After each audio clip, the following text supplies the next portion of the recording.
সবাইকে আমন্ত্রণ জানাচ্ছি আন্তর্জাতিক সংবাদে। শুরুতেই জানাবো সংবাদ শিরোনাম। প্রথমেই জানিয়ে দিব পাকিস্তানে উপজাতীয় সংঘর্ষে নিহত বেড়ে 43। এরপর জানিয়ে দিব উত্তর কোরিয়ার জরুরি অবস্থা জারি।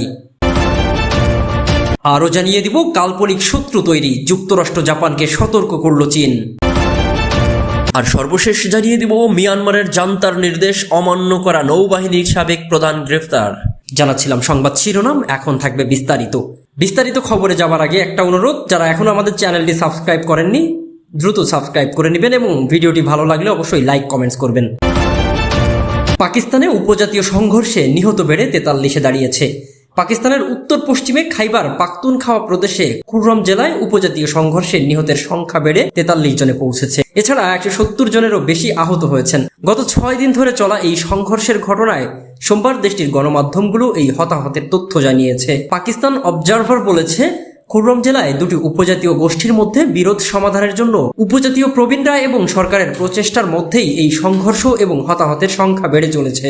একটি জমির মালিকানা নিয়ে বিরোধের জেরে গত 24 জুলাই এই সংঘর্ষ শুরু হয়, যা পরে আশেপাশের এলাকায় ছড়িয়ে পড়ে এবং এতে জেলার প্রধান সড়কগুলো বন্ধ করে দেওয়া হয়। ডনের এক প্রতিবেদন অনুযায়ী সংঘর্ষের ঘটনায় জেলার সমস্ত শিক্ষা প্রতিষ্ঠান এবং বাজারগুলো বন্ধ রাখা হয়েছে এবং প্রধান সড়কগুলো যান চলাচল স্থগিত ঘোষণা করা হয়েছে। স্থানীয় বাসিন্দাদের উদ্ধৃতি দিয়ে গণমাধ্যমটি জানিয়েছে, রাস্তাঘাট বন্ধ থাকায় এলাকায় খাদ্য ও ঔষধের ঘাটতি দেখা দিয়েছে। পাকিস্তানি গণমাধ্যমগুলো জানাচ্ছে, কুররাম জেলার কর্মকর্তারা একটি এলাকায় যুদ্ধবিরতি ঘোষণা করেছে, তবে অন্যান্য স্থানে সংঘর্ষ অব্যাহত রয়েছে। এর আগে দেশটির গণমাধ্যমগুলো জানিয়েছিল, যুদ্ধরত পক্ষগুলো ভারী অস্ত্র এবং দূরপাল্লার ক্ষেপণাস্ত্র মোতায়েন করছে, যা ক্ষতিগ্রস্ত এলাকার সাধারণ বাসিন্দাদের গভীরভাবে প্রভাবিত করেছে। এদিকে ক্রমাগত সংঘর্ষ এবং সড়ক বন্ধ রাখায় কুররাম জেলার সহিংসতার বিরুদ্ধে পেশোয়ার ও রাজধানী ইসলামাবাদ সহ বিভিন্ন শহরের বিক্ষোভ হয়েছে। খাইবার পাখতুনখাওয়া প্রদেশের কুররাম জেলাটি মূলত আফগানিস্তানের সীমান্ত সংলগ্ন হওয়ায় এই অঞ্চলে উপজাতীয় সংঘর্ষ, ধর্মীয় উত্তেজনা এবং মাঝে মাঝে সশস্ত্র হামলার ইতিহাস রয়েছে। যেমন 2007 সালে এই এলাকায় একটি বড় সংঘাতের সূত্রপাত ঘটে এবং তা 2011 সাল পর্যন্ত চলে। সংঘাতটি জিরগা নামের উপজাতীয় প্রবীণদের ঐতিহ্যবাহী সমাবেশের মাধ্যমে সমাধান করা হয়েছিল। এদিকে উত্তর কোরিয়ায় জরুরি অবস্থা জারি। ভারী বৃষ্টিপাত ও পাহাড়ি ঢলে ভয়াবহ বন্যার কবলে পড়েছে উত্তর কোরিয়া। এই দুর্যোগ সামাল দিতে জরুরি অবস্থা ঘোষণা করেছে দেশটির সর্বোচ্চ নেতা কিম জং উন। সোমবার 29 জুলাই উত্তর কোরিয়ার ক্ষমতাসীন দলের মুখপাত্র রোদন সিনমুন বিষয়টি নিশ্চিত করেছেন। এক প্রতিবেদনে এমন তথ্য প্রকাশ করেছে বিবিসি। প্রতিবেদনে বলা হয়, দেশটির সিনুইজ শহর এবং উইজ জেলার বিভিন্ন এলাকায় বন্যার পানিতে ডুবে গেছে। এতে পানিবন্দী হয়ে পড়েছে 4200 এর বেশি মানুষ। ভেসে গেছে হাজার হাজার একর জমির ফসল। সামরিক বাহিনীর 10টির বেশি হেলিকপ্টার ব্যবহার করে বন্যা কবলিত এলাকাগুলো থেকে লোকজনকে নিরাপদ স্থানে সরিয়ে নেওয়া হচ্ছে। তবে ভয়াবহ এই বন্যায় এখনো পর্যন্ত কতজনের মৃত্যু হয়েছে তা জানা যায়নি। এছাড়া উত্তর কোরিয়া বর্তমানে যে খাদ্য সংকটের মধ্য দিয়ে যাচ্ছে বন্যায়, তা আরও বাড়বে বলেও উল্লেখ করা হয় প্রতিবেদনে। সিঙ্গাপুর ভিত্তিক থিঙ্ক ট্যাঙ্ক সংস্থা এস রাজারত্নন স্কুল অব ইন্টারন্যাশনাল স্ট্র্যাটেজির উত্তর কোরিয়ার বিষয়ক বিশেষজ্ঞ গর্ডন ক্যাং বিবিসিকে বলেছেন, বন্যা উত্তর কোরিয়ায় কোনো বিরল প্রাকৃতিক দুর্যোগ নয়, তবে বন্যা পরিস্থিতি পরিদর্শনে কিম জং উন সরজমিনে গিয়েছেন, এই ব্যাপারটি বেশ বিরল।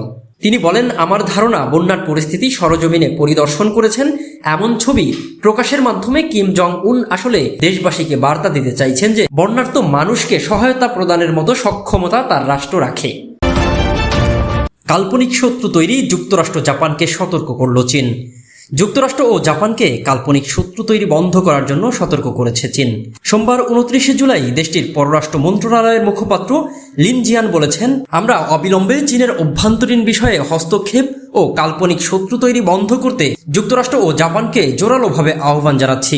টোকিওতে আলোচনায় দক্ষিণ চীন সাগরের চীনের কর্মকাণ্ডের বিরুদ্ধে সমালোচনার পর এই সতর্ক করা হলো। জাপানের রাজধানীতে রোববার আলোচনার পর যুক্তরাষ্ট্র ও আয়োজকরা দক্ষিণ চীন সাগরে বেইজিংয়ে অস্থিতিশীল কর্মকাণ্ড এবং চীন ও উত্তর কোরিয়ার সঙ্গে রাশিয়ার ক্রমবর্ধমান সামরিক সহযোগিতার নিন্দা করে। মার্কিন পররাষ্ট্রমন্ত্রী অ্যান্টনি ব্লিংকেন, প্রতিরক্ষা মন্ত্রী লয়েড অস্টিন ও তাদের জাপানি সমকক্ষরা একটি যৌথ বিবৃতিতে বলেন, সামুদ্রিক সীমা নিয়ে চীনের অবৈধ দাবি ও সেখানে সামরিক স্থাপনা তৈরি এবং দক্ষিণ চীন সাগরে বেইজিংয়ের হুমকি ও উস্কানিমূলক কার্যকলাপের বিরুদ্ধে তারা দৃঢ়ভাবে আপত্তি পুনর্ব্যক্ত করেছে। বিবৃতিতে আরও বলা হয়, চীনের এই অঞ্চলে অস্থিতিশীল কর্মকাণ্ডের মধ্যে রয়েছে সমুদ্রে ও আকাশে অনিরাপদ এনকাউন্টার, অন্যান্য দেশের উপকূলীয় সম্পদ আহরণকে ব্যাহত করার চেষ্টা, সেই সঙ্গে কোস্টগার্ড ও নৌবাহিনীর জাহাজের বিপজ্জনক ব্যবহার।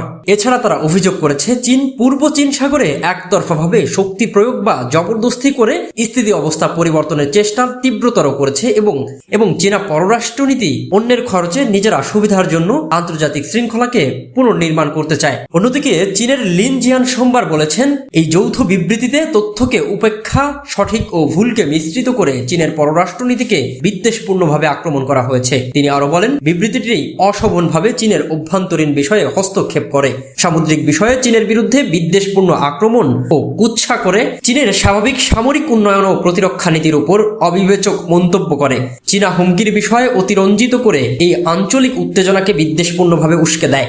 চীন এর নিন্দা ও দৃঢ়ভাবে বিরোধিতা করে। মিয়ানমারের নৌবাহিনীর সাবেক প্রধান অ্যাডমিরাল জন উইন মিনকে গ্রেফতার করা হয়েছে। 8 জুলাই দেশটির জান্তা সরকারের প্রধান মিন অং হাইং এর নির্দেশে তাকে গ্রেফতার করা হয়। আজ সোমবার সূত্রের বরাতে এই তথ্য জানিয়েছে সংবাদ মাধ্যম ইরাবতী। মিয়ানমার জুড়ে চলমান সংঘাতের মধ্যে রাখাইন রাজ্যের থান্ডউই এলাকায় নাগাপলি সৈকতের বিভিন্ন হোটেলে অবস্থান নিয়েছিল আরাকান আর্মির এই সদস্যরা। সেখানে সেনা সদস্যদের নৌযানে করে পাঠিয়ে হামলা চালানোর নির্দেশ দিয়েছিল জান্তা প্রধান, তবে কামান ব্যবহার করতে নিষেধ করেন তিনি। ওই নির্দেশ অমান্য করে অ্যাডমিরাল উইন মিন এরপর নৌপ্রধান পদ থেকে সরে দাঁড়ান তিনি। নাম প্রকাশ না করা শর্তে নৌবাহিনীর এক কর্মকর্তা ইরাবতীকে বলেছেন, নাগাপলি সৈকতে যেখানে হোটেলগুলো রয়েছে সেখানে অবস্থান নিয়েছিল এই সেনারা, সেখানে স্নাইপারও ছিল। তাদের হটানোর নির্দেশ দিয়েছিলেন মিন হং হাই। নৌবাহিনীর প্রধানও রাজি হয়েছিলেন, তবে তার প্রস্তাব ছিল নৌযানে করে সেনাদের সৈকতে নামানোর আগে এই সদস্যদের কোণঠাসা করতে কামান ব্যবহার করতে হবে। কিন্তু হাইং ওই প্রস্তাবে রাজি ছিলেন না। তার শঙ্কা ছিল কামান ব্যবহার করা হলে হোটেলগুলো ক্ষতিগ্রস্ত হবে। নৌবাহিনীর ওই কর্মকর্তা বলেন, আমরা যদি কামান ব্যবহার ছাড়া নাগাপলি সৈকতে শুধু নৌযান নিয়ে যেতাম তাহলে সবাই মারা যেতাম। নাগাপলি সৈকতে মিয়ানমার সেনাবাহিনী সংশ্লিষ্ট ধনকুবদের অনেক বিলাসবহুল হোটেল ও রিসোর্ট রয়েছে। সৈকতটির 64টি হোটেল ও রিসোর্টের মধ্যে সবচেয়ে জমকালোপূর্ণ রিসোর্টগুলোর মালিক তারাই। এর আগে থান্ডুইতে বোমা ফেলতেও রাজি হননি জান্তার প্রধান হাইং, কারণ এই এলাকায় তার স্ত্রী কেই কিউং হেলের জন্ম হয়েছিল। মিয়ানমারের জান্তা সরকারের দেওয়া তথ্য অনুযায়ী Russia Myanmar association for friendship and cooperation ও ট্রেজার অব নাগাপলি ডেভেলপমেন্ট কোম্পানি লিমিটেড নামের স্থানীয় একটি প্রতিষ্ঠানের মধ্যে সমঝোতার স্মারক স্বাক্ষর হয়েছে। নাগাপলি সৈকতে বিলাসবহুল আবাসন প্রকল্প ও পর্যটনের উন্নয়নের জন্য ওই সমঝোতা করা হয়।